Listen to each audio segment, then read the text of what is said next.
Assalamualaikum, Shalom, Om Swastiastu, Namo Buddhaya, salam kebajikan dan salam sejahtera bagi kita semua. Yang kami hormati Dr. Kinkin Yuliati Subarsa Putri, MSI CICS CPR selaku dosen mata kuliah Statistika Komunikasi.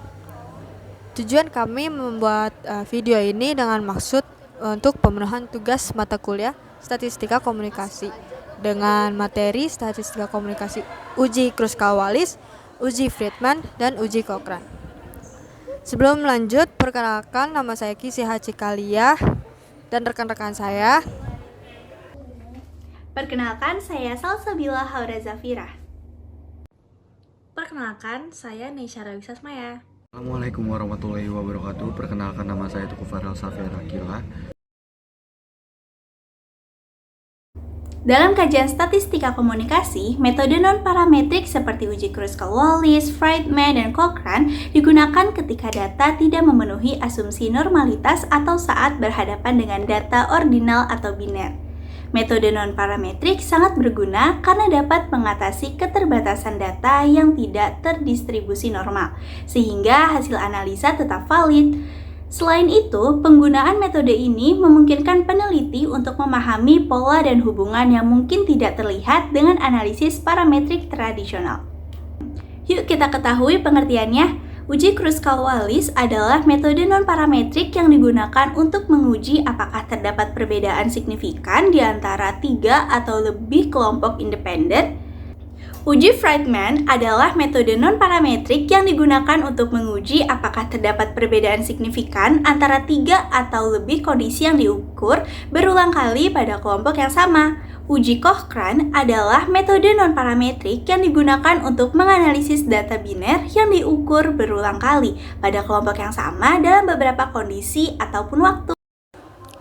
Uji Kruskal-Wallis. Uji Kruskal-Wallis adalah metode non-parametrik yang digunakan untuk menguji apakah terdapat perbedaan signifikan di antara 3 atau lebih kelompok independen. Uji ini merupakan alternatif dari analisis of variansi atau ANOVA satu arah ketika asumsi distribusi normal tidak terpenuhi.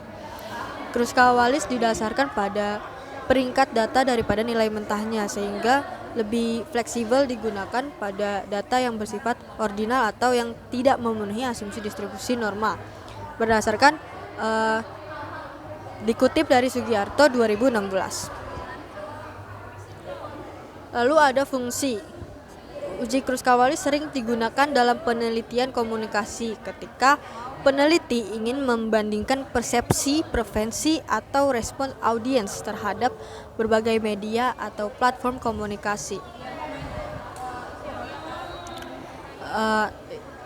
Ini sangat relevan ketika data yang dikumpulkan tidak berdistribusi normal atau dalam bentuk ordinal seperti skala Likert yang sering digunakan dalam survei komunikasi. Lalu ada rumus atau langkah-langkah uji Kruskal-Wallis. Ya, pertama, langkah-langkah menguji Kruskal-Wallis adalah mengurutkan data. Gabungkan semua data dari setiap kelompok dan urutkan berdasarkan nilainya. Setiap data diberi peringkat sesuai urutannya. Lalu yang kedua ada menghitung peringkat rata-rata setiap kelompok. Misalnya peringkat rata-rata preferensi audiens terhadap televisi, media sosial, dan situs berita. Hitung peringkat rata-rata untuk masing-masing kelompoknya.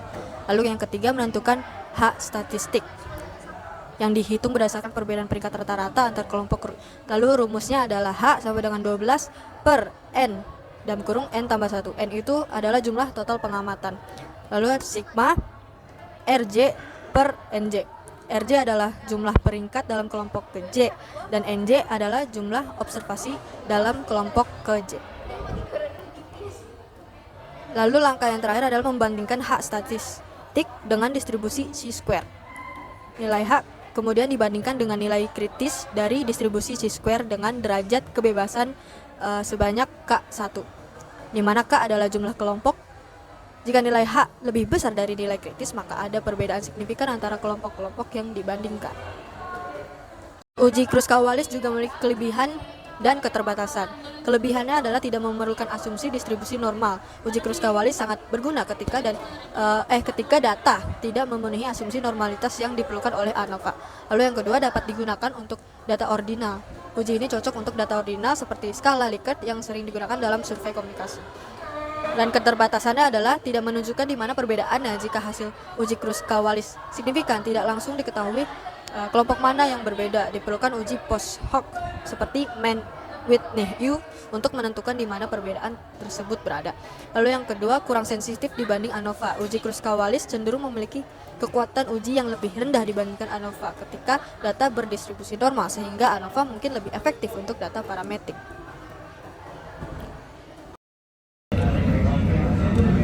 Uji Friedman sangat berguna dalam penelitian komunikasi ketika peneliti ingin menguji perubahan atau perbedaan dalam persepsi, preferensi, atau respon audiens yang diukur pada beberapa tahap waktu atau kondisi yang berbeda.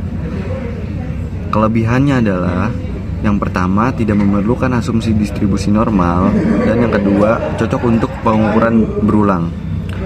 Keterbatasannya adalah yang pertama, tidak menunjukkan di mana perbedaannya. Yang kedua, kurang sensitif dibanding ANOVA. Rumusnya adalah N jumlah subjek atau pengamatan, K adalah jumlah kondisi atau waktu, RI adalah jumlah peringkat pada tiap kondisi. Yang pertama, memberi peringkat data. Yang kedua, menghitung peringkat rata-rata. Yang ketiga, menghitung statistik uji Friedman. Yang keempat, membandingkan dengan distribusi chi-square. Yang kedua adalah uji Chott-Rand. Uji Chott-Rand fungsinya adalah uji Kruskal-Wallis, sering digunakan dalam penelitian komunikasi ketika peneliti ingin membandingkan persepsi, preferensi, atau respon audiens terhadap berbagai media atau platform komunikasi. Kelebihannya yang pertama, tidak memerlukan asumsi distribusi normal. Yang kedua, dapat digunakan untuk data ordinal. Keterbatasannya adalah yang pertama, tidak menunjukkan di mana perbedaannya. Yang kedua, kurang sensitif dibanding ANOVA. Rumusnya adalah N jumlah subjek, K adalah jumlah kondisi atau platform, yang C jumlah dari kolom per kondisi. Pertama, mengumpulkan data biner. Yang kedua, menghitung frekuensi respon sukses. Yang ketiga, menghitung statistik uji Chott-Rand. Yang keempat, membandingkan dengan distribusi chi-square. Sekian, terima kasih. Nah, kita masuk ke saran. Berdasarkan pemahaman penerapan metode statistik non-parametrik seperti uji Kruskal-Wallis, Friedman, dan Chott-Rand dalam penelitian komunikasi, terdapat beberapa saran yang dapat diambil untuk meningkatkan efektivitas metode ini serta menjawab soal dengan tulisan tangan. Yang pertama, kita pemilihan ujian tepat, dan yang kedua, latihan penggunaan metode statistika. Yang ketiga, kombinasi tulisan tangan dan teknologi. Yang keempat, fokus pada proses pemahaman dan bukan hanya berfokus pada hasil akhir. Yang kelima, pengembangan keterampilan tulis tangan yang baik dan benar. Kesimpulan statistik non-parametrik dalam penelitian komunikasi. Jadi gini, dalam dunia penelitian komunikasi kita tuh sering banget nemuin data yang gak normal atau datanya itu bersifat ordinal atau biner.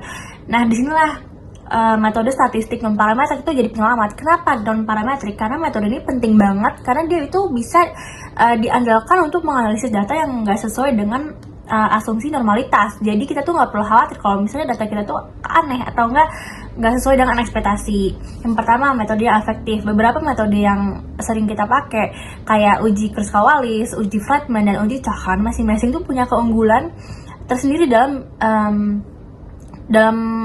bidangnya dan bisa dipakai berbagai situasi penelitian. Misalnya uji Kruskal-Wallis itu bagus untuk bandingin lebih dari 2 grup. Uji Friedman tuh pas untuk data berulang, misalnya kayak kita mengukur respon yang sama di waktu yang berbeda. Uji Chott-Rand cocok buat data biner yang mau kita analisis.